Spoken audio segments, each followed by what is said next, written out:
friends, this is Christopher Davis-Shannon, and today I'm going to show you how to play the 1930 song, Three Little Words. This was a huge hit for the Rhythm Boys with Bing Crosby and Duke Ellington the year that it came out, as well as a hit for Ella Fitzgerald, Django Reinhardt, and later Nat King Cole. So first we'll start off with a play-along with the chords and lyrics. We'll dive into how to play the song, as well as alternative chords and some more voicings that we can add to this. And finally, we'll look at that little intro that I played in the beginning. Let's get started.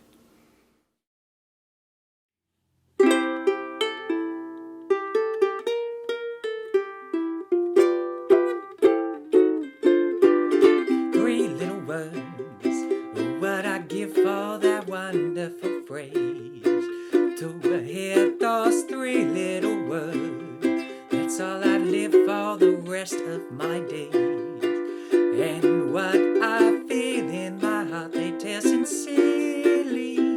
No other words can tell it half so clearly.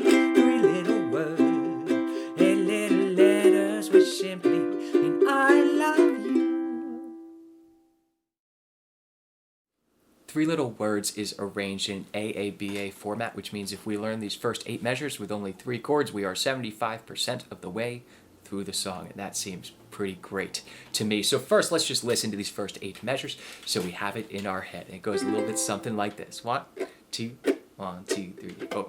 Three little words, oh, what I'd give for that wonderful phrase.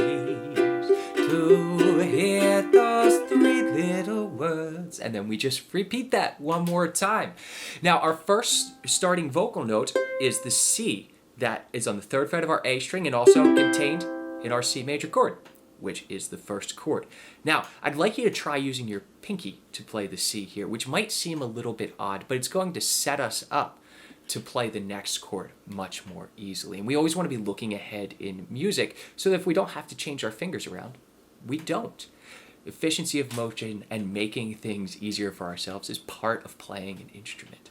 Now, for strumming this tune, I use what's called the flick, and I'm just going to link to a video down below where I really take some time to break down this strum. You can strum this any way you like. You can just do straight down strums on this. You could do a shuffle strum. It doesn't really matter too much. Whatever you feel suits this song well.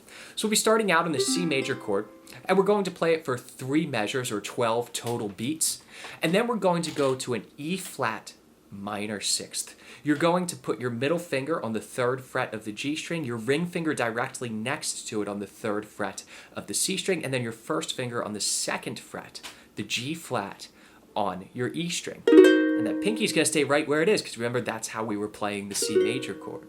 So let's just listen to and watch this little change nice and slowly between these first 2 chords.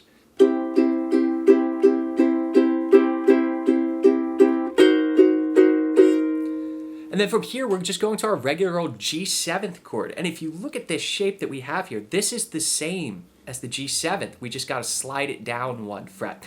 Now, although I generally like keeping the shapes and not moving my fingers if I don't need to, in this context, this just feels a little bit awkward to me, so I usually revert back to a regular old G7th. But try different fingerings and see what works for you. Remember that just because you play a chord with certain fingers in one song doesn't mean that that's how you always have to do it. Context matters so much.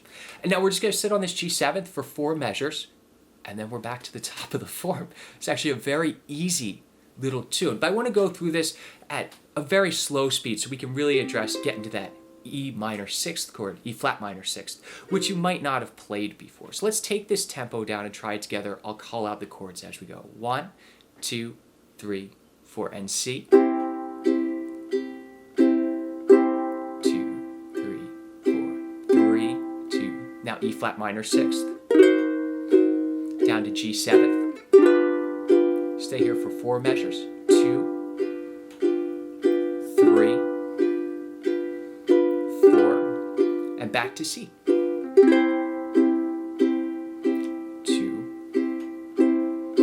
3, E flat minor 6th. And now our G7th chord. 3 and 4. And then that brings us to our bridge. So let's look at the next section. So while the A section is pretty simple, the B section has a bunch of curveballs in it and some chords that you might not be familiar with. So let's listen to it first and see what we're getting into. 1, 2, 3, 4. Feeling my heart beat sincerely. No other words can tell it half so clearly. You see, there's some movement in here. And it is a bit high for my voice, I'm not gonna lie. I like to put things in keys that are easy for you to play on uke, not necessarily what's best for me. So we're starting out on a C7th chord, and we can use our regular old C7th with just the first finger if you would like. I really like this voicing that puts that B flat on the G string, 3 open, open, 3, but experiment with them and see which one you like the sound of, because ultimately that's all that matters, not what I write on this sheet of paper. So we're going to play this C7th for 2 measures or 8 full counts, and then go down to a G minor 7th for 1 measure, and then right back to our C7th. And when we return to the C7th, even if you're using this C7th previously, I recommend this one in this context because it just makes it easier and sounds smoother getting to the F major chord that we're about to play. So I just play these first 4 measures for you so we can see the changes. So it's C7th, G minor 7th, C7th, and then we go to F for 2 measures. That's not so bad. But this little turnaround to get us back to the A section is the tough little part. And what a lot of singers do here is actually just kind of do stop time. We play each chord once, but you can strum through this if you would like. Again, play it a few different ways. See what you like. We're going to be starting out on an A flat diminished 7th chord. And as always, if you've ever played any diminished 7th chord, then you know this one. They're all the same shape. It is 1, 2, 1, 2. We'll play that for 2 beats, and then our A 7th chord. And then we go to A flat 7th, which you might not have played before. It is 1, 3, 2, 3. Now, if you want to cheat on this a little bit, because you can see that we're going next to a G 7th chord. We're just using this half step approach to get there. You can just play your G 7th chord up 1 fret, mute the G string by letting one of your fingers just touch it lightly, and you get those notes from the A flat 7th without actually having to play a full A flat 7th. So there's a little cheat that you can use here, and no one's going to know the difference. That's the key. So our little turnaround here is A flat diminished 7th, A 7th, A flat 7th, and then sliding in to a G 7th. So let's try this whole B section nice and slowly together just to wrap our fingers around this. 1, 2, 3, 4. G minor 7th, C 7th, now F, A flat diminished 7th, A 7th, A flat 7th, G 7th. So we have a bit going on here, and this bridge section can take a little bit of time. But once you have those 4 chords at the end, it really does so much to complement what's going on in the melody. Now let's look at that little introduction that I played at the beginning of the video. So since this tune is rather fast and the notes kind of fly by, I thought a typical chord melody approach might be a little tough to get around on here. So I've stuck mostly to individual notes for this and added a little bit of campanella technique in here to fill out the sound. So we'll be starting on our C major chord, and we're just going to play the first 8 measures of the melody. So we'll strum that and then play our open G string. If you're on a low G uke, you can of course just play the 3rd fret of your E string in lieu of that. But then what I like to do is our next note is an A, which is our open string, but we just played this C chord. We can do that as a pull-off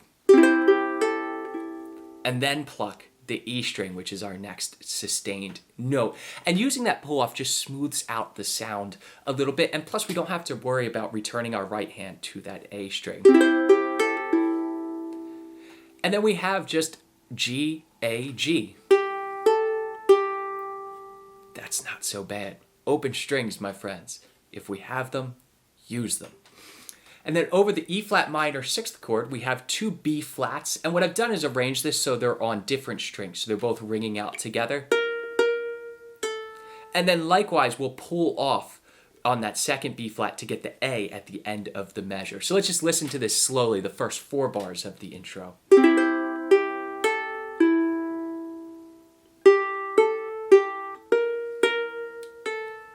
So we have that little pull-off. Pull-offs can really help to smooth things out along with campanella technique. We can play a lot of these legato lines much more easily on the instrument.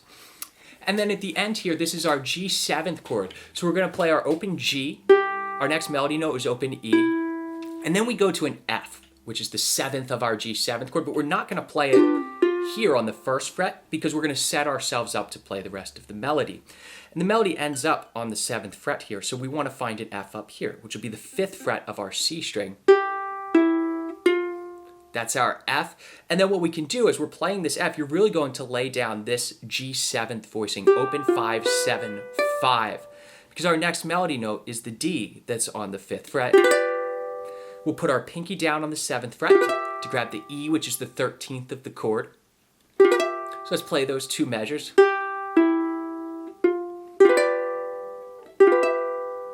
And we resolve down and we'll just do a little turnaround. That's C 6th, C diminished 7th, D minor 7th, G7. So there's quite a bit going on in here. You just want to wrap your mind around the fingerings first and then worry about, really making this musical. Because once the fingerings are under your fingers and in your brain, this really isn't so bad. But let's try this entire intro just very slowly together. 1, 2, 3, 4.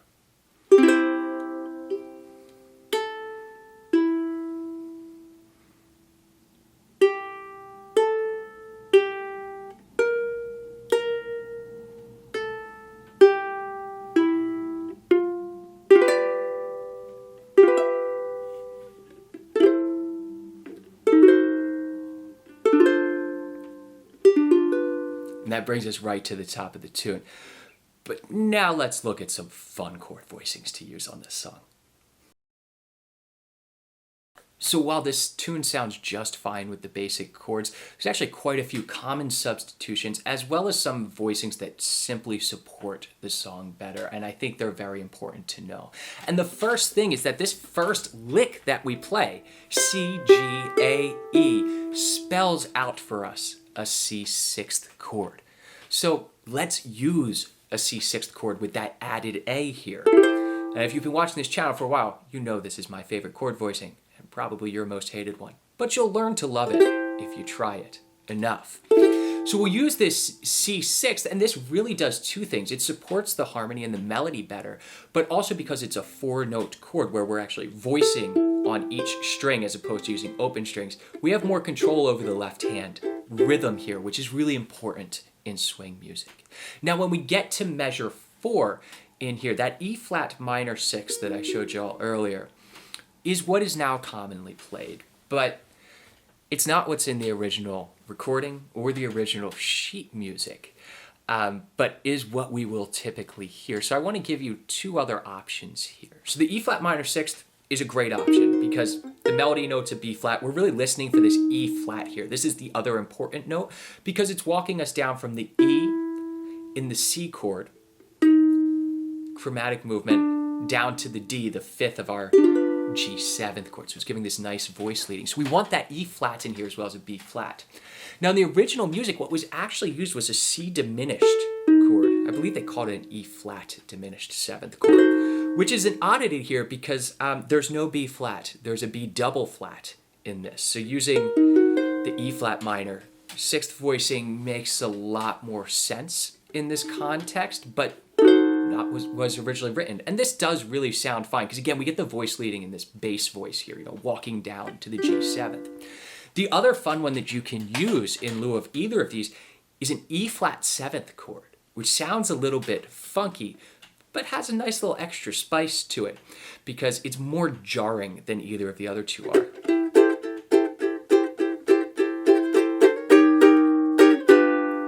So you can use that E flat 7th as well. And on the chart over on Patreon, I've written all three of these options for you. Now we go to the G7th, and that kind of is what it is. I like this basic G7th voicing. Why mess with perfection? But at the end here, our turnaround actually doesn't stay on a G7th the whole time. And I omitted this from the simple version for two reasons. It's not necessary that we play this next chord, but it helps. And it's also not the easiest chord in the world. We're going to play an A minor 6th chord here. So you might not be familiar with this one.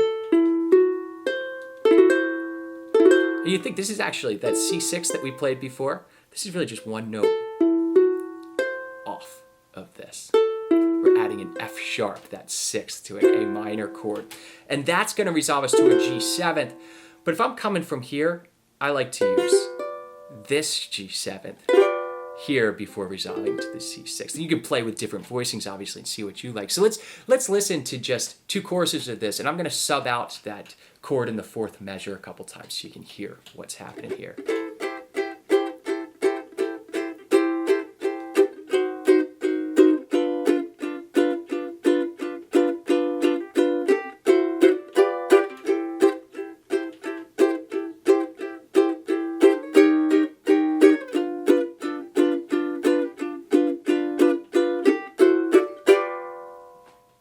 Now let's look at the bridge section of this tune.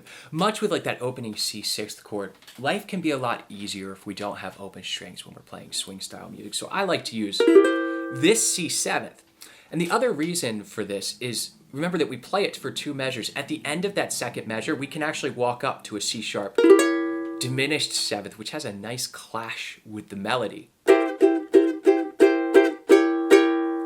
But that walks us to a G minor seventh up here, which is a voicing we've used before, but we're going to resolve this to a C7th you might not have played before. We're going to continue this treble movement up the A string. We're walking up. And remember, when you're looking at how to voice chords and different voicings of chords, looking for melody within the chords is important. We want coherent motion in all of the voices as much as we can so that we're not jumping around too much. So we have C7, C sharp diminished seventh, G minor seventh, and then this C7th voicing here. And that's going to lead us to our bar chord F major that we'll use. And we can play with the seventh on here. I like to just play F major for two beats, then F major seventh, and then F6th. Because again, what happens at the end of the bridge here is really echoing the melody of the first measure. Remember we had... Now we're really just kind of doing that, but over top of an F major chord. And again, we're hitting the major seventh, and then we're going to hit the sixth. We land on the D down here. So by using this F6th here, we're actually complementing what's going on in the melody. Now, if we're already here, our little turnaround part actually becomes a little bit easier. We can use our diminished chord voicing on the fourth fret to play our A flat diminished seventh, and then we're just sliding on down because we have an A seventh right here, A flat seventh, G seventh, all the same voicing. So once you get to here, we can just walk it on down. So let's try this little bridge section. We'll do it nice and slow with the chorus. We can hear what this sounds like. 1, 2, 3, 4. C sharp diminished seventh, G minor seventh, C7th,